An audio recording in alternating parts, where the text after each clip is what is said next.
Halo Sobat Indonesia, kembali lagi dengan saya Keisha Widya dan di sini ada Kak Siva dan juga ada Kak Siti. Di sini kami akan membahas mengenai masalah dalam keluarga. Seperti yang kita ketahui, masalah dalam keluarga ini marak terjadi di Indonesia dan merupakan isu yang sangat hangat untuk diperbincangkan. Macam-macam masalah keluarga itu seperti perceraian, KDRT, dan tekanan pada anak. Langsung saja kita ke isu yang pertama, yaitu mengenai KDRT. Menurut Kak Siva, KDRT itu apa sih dan apa faktor penyebabnya? Oke, KDRT. Jadi menurut Komnas Perempuan itu KDRT adalah kekerasan berbasis gender yang terjadi di ranah personal, di mana korban dan pelakunya itu anggota keluarga itu sendiri atau saling mengenal.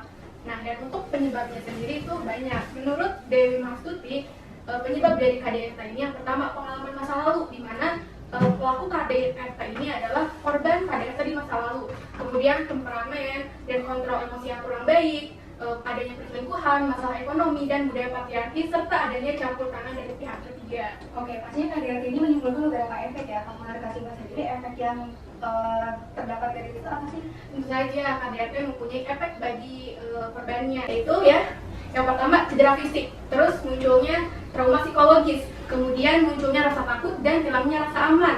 Adapun gangguan kesehatan dan juga sosial, kemudian dampak ekonomi dan dampak jangka panjang, di mana korban KDRT itu mempunyai kecenderungan untuk menjadi korban KDRT lagi di masa yang akan datang. Oke, kita masuk ke isu yang kedua, yaitu terkait tekanan pada anak. Menurut Kak Siti, tekanan pada anak itu apa sih dan apa faktor penyebabnya?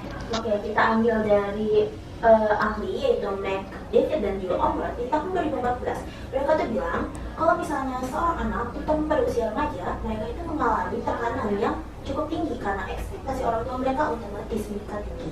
Nah, untuk penyebabnya sendiri bisa kita ambil dari si ekspektasi orang tua yang terlalu tinggi itu, sehingga seorang anak merasa terbebani karena ekspektasi tersebut.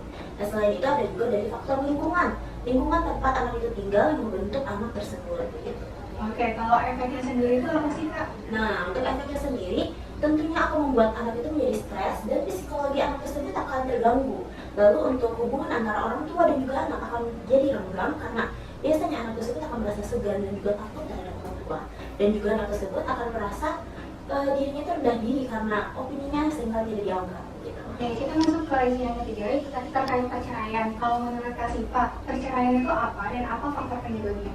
Baik, jadi perceraian itu bisa didefinisikan sebagai terlepasnya ikatan perkawinan antara kedua belah pihak.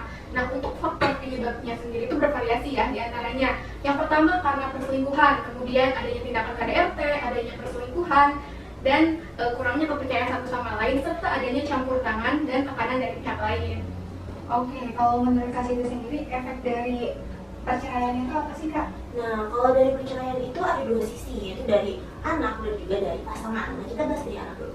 Nah, untuk anak, karena kondisi lingkungannya yang berubah drastis menyebabkan tekanan pada anak.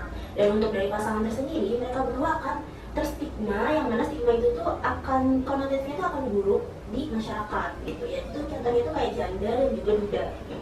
Oke, kita sudah selesai mengupas tuntas 3 isu utama dan kita tentunya ingin masalah tersebut dapat diatasi oleh kita. Sekian dari kelompok Blinding, terima kasih, sampai jumpa.